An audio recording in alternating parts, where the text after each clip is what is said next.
Gente, mas vamos pela fé. Vamos pela fé, irmão. Você precisa saber essa informação, porque às vezes você está com uma igreja aberta e não sabe que por trás de uma igreja tem toda a documentação. Isso. Né? E corre o risco de uma fiscalização. Não é penalidades. Penalidades, essas coisas assim. Então fica com nós até o final desse vídeo e a gente vai falar com você como você vai abrir uma igreja, regulamentar a sua igreja, para que, caso você venha sofrer alguma fiscalização, você tenha toda a documentação para apresentar para os órgãos públicos. Isso. Toda a documentação necessária. Então eu preciso do estatuto. O estatuto. E eu começo esse estatuto fazendo uma ata. Uma ata, né? Onde eu vou reunir todas as diretorias. As informações necessárias, né? Que são o corpo da diretoria, endereço, o prazo de vigência. E dentro dessa ata vai ser registrada em um cartório, né, do seu município. E a ata, juntamente com o estatuto, ela é a certidão de nascimento, né, da igreja. É um filho nascendo, né? É o registro da fundação da igreja, onde contém os dados de abertura, as datas iniciais, corpo da diretoria e prazo de vigência. Após o registro dessa ata, juntamente com o seu estatuto no seu cartório de município, você faz a solicitação para a Receita Federal do seu registro, o CNPJ. É um registro que ele não muda. É como se fosse a identidade da empresa. Vamos considerar que seja empresa por ter um CNPJ. Mediante essas informações, você tem algumas regularizações a serem feitas, né, municipais, conforme o alvará de localização e funcionamento, porque a prefeitura ela não tem poder de dirigir a igreja, de questionar os regulamentos internos da igreja. Mas por se tratar de uma atividade pública, ela exige o alvará de localização e funcionamento diante daquele estabelecimento, daquele local. E aonde eu busco esse CNPJ? É um registro feito, onde você vai procurar o seu contador de confiança, que ele vai elaborar uma documentação necessária que a Receita Federal pede, e vai pedir o registro. Vai ser criado esse número de CNPJ. É obrigatório ter um alvará? Sim, toda atividade ela é passiva do seu município a autorização. O alvará de localização e funcionamento ele é emitido justamente pela prefeitura, onde a prefeitura diz que naquele local pode exercer aquela atividade naquela metragem identificada, porque existe uma metragem, né, que você vai informar a prefeitura que ocupa a igreja. E ela vai permitir. Caso ela encontre alguma irregularidade, ela vai te notificar, te orientando para alguma correção, e logo após, sendo finalizadas essas exigências, você poderá ter o seu alvará de localização e funcionamento, com segurança para os seus membros. Então, quando eu tenho um alvará, eu já estou livre de correr uma fiscalização da prefeitura e Sim. A igreja tem que ser interditada por falta desse documento. Sim. A pergunta é, qual a vantagem, Lohane, de a gente ter uma igreja regularizada? Existem inúmeros benefícios, de acordo com cada entidade, né? Inicialmente, a igreja registrada ela tem o benefício de isenção de IPVA, de ICMS sobre a energia elétrica e o IPTU. Então, hoje você que tem uma conta de energia, né, talvez nunca foi observado que você tem até de 28% a 30% de ICMS. Esse ICMS pode ser isento, mediante ao registro de CNPJ e feito o pedido na prefeitura, quando é IPTU, feito o pedido na Excelsa, quando é energia elétrica, IPVA ou Detran. Qual a importância de ter uma ata atualizada? Muito importante na questão financeira, bancária. Se você não tiver com a sua diretoria atualizada, vigente, o banco ele pode fazer bloqueio da sua conta, você não consegue sacar, você não consegue depositar, porque você precisa apresentar que uma diretoria está vigente. E quem são os membros da diretoria. Então, você que tem interesse de fazer os controles financeiros da empresa, você tem que estar com a sua ata vigente da sua diretoria. Qual a importância da igreja ter um contador? Para cumprir as obrigações acessórias. Quais obrigações? Por exemplo, hoje, alguns pastores não têm o conhecimento das multas punitivas de não entrega de declarações. Declarações fiscais, né, DCTFs, alguns SPEDs.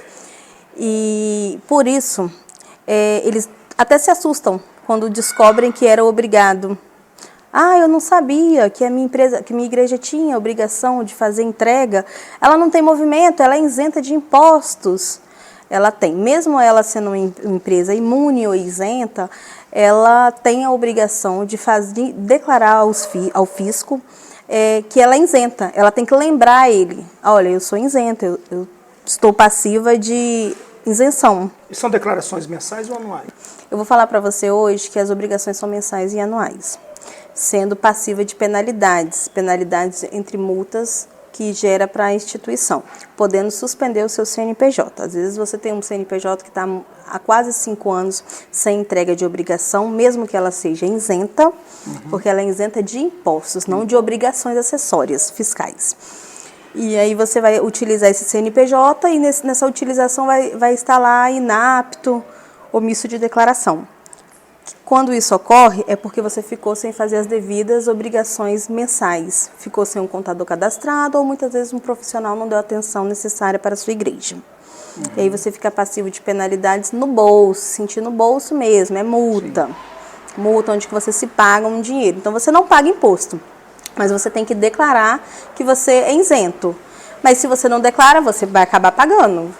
Você vai ser onerado. Mas a igreja é isenta? Até quanto? Tem valor, assim, um teto, alguma coisa assim, da isenção da igreja? Acima de 1 milhão, ela fica obrigada a fazer as declarações. Mediante isso, ela só é passiva de alguma informação adicional se ela sofrer algum tipo de fiscalização. Eu não faturei o teto para o limite mínimo de pagamento de impostos, mas aí ela pode sofrer uma fiscalização espontânea. Corre um risco, então, dele cair aí numa malha, um tipo de malha? Um tipo de malha fiscal.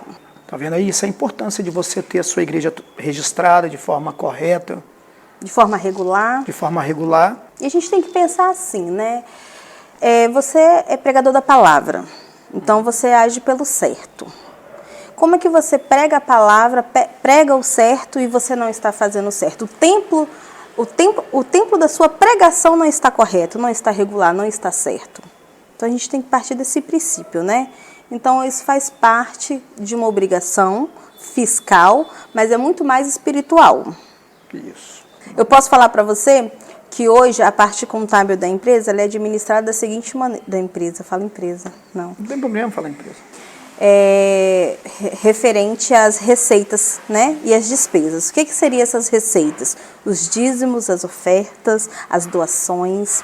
E o que seriam essas despesas? A luz, o aluguel, o material de escritório, o material de limpeza. Uma grande dúvida hoje também da população é o que eu ganho se eu fizer doação? Eu tenho abatimento no meu imposto de renda? Então, por você fazer uma doação espontânea, não. Mas você pode declarar a sua doação no seu imposto de renda. Só que no imposto de renda, você pode optar para onde vai um percentual de 3 a 6% da sua restituição ou do seu imposto a pagar. Exemplo, tive imposto a pagar. Eu tenho um campo no meu imposto de renda que eu posso falar assim, 3% do que eu estou pagando para o governo, eu quero que o governo destine para crianças, para adolescentes, para idosos. E a mesma coisa com a restituição. Eu posso também disponibilizar um percentual para onde eu quero destinar essa minha doação. Eu vou ter imposto de renda a restituir, eu pessoa física. Exemplo, eu tenho um valor e eu quero 3% desse valor que vai vir para mim, que seja doado para alguma instituição, seja para criança, para idoso, declarar. Aí a importância de uma igreja regularizada, que ela pode receber esses proventos. Você pode indicar, né? Você pode indicar, porque tem um campo de você indicar um CNPJ. Na hora que está fazendo ali o seu imposto de renda. Como que você vai indicar uma doação para outros, sendo que você não tem um CNPJ para você indicar? Oh, meu Deus do céu. Tá vendo aí, meu irmão? Tá na hora de você colocar essa sua igreja em dia, hein? Então, para mim fazer isso tudo, eu tenho que contratar um contador? Um contador. O contador ele vai te orientar na parte fiscal, contábil, regularizações diversas em prefeituras e te orientar na sua gestão financeira da sua igreja. No seu caso, Lohane, você é contadora. Você, para fazer esse tipo de mentoria, mentoria o quê? É uma análise? Como é que chama isso? Assessoria. Assessoria. É caro para fazer uma assessoria ou a pessoa entrando em contato com você sem compromisso? Como é que funciona essa situação? Não, para orientações, não faço cobrança, né? Eu oriento, eu indico, eu mostro o caminho.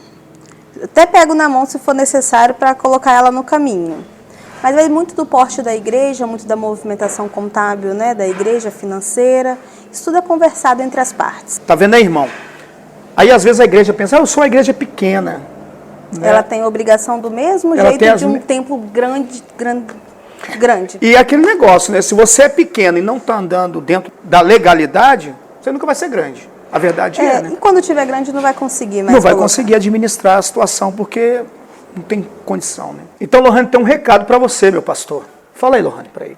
Quem estiver assistindo esse vídeo pode me procurar sem compromisso, que eu farei uma busca, uma atualização de informações da sua igreja para fazer as orientações necessárias. Liga aí, gente. O número está aqui, ó. Você que tem interesse. Lohane, sabe uma coisa que há uma dúvida entre os pastores? A questão da filial. Eu tenho uma sede e eu vou abrir uma outra igreja que é filial. Eu preciso do outro CNPJ? Existe uma instrução normativa onde diz que se a filial ela não tem autonomia administrativa, ela não fica obrigada à inscrição de CNPJ. Que foi o que a gente falou anterior, né? Que é tudo administrado pela matriz. Ela registra no estatuto e faz uma ata que tem uma abertura de uma outra sede, em outra localidade, mas não tira o CNPJ, porque toda a autonomia administrativa é feita pela matriz. Tá, então ela não precisa de um outro CNPJ, caso esteja registrado no CNPJ. Sim. Que essa matriz vai ter todo o direito de administração. Tem a sua autonomia, né? Autonomia. A sua autonomia administrativa. Que no seu estatuto, na sua ata de diretoria está dizendo. Então, essa é a dúvida, tá? Daqueles que têm filial, né? E não precisa, então, de um CNPJ novo.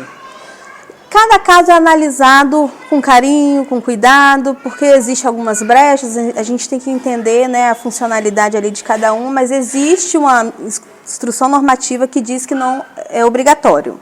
Agora, se você tem autonomia administrativa, você tem uma diretoria ativa, você tem os membros ativos, aí a gente faz a orientação, fazer o registro do CNPJ. Beleza, ótimo. Então, pessoal, olha só, estou colocando aqui no vídeo o contato da Lohane. Você, meu pastor, vai ligar para esse número que está aqui e vai regularizar a sua igreja.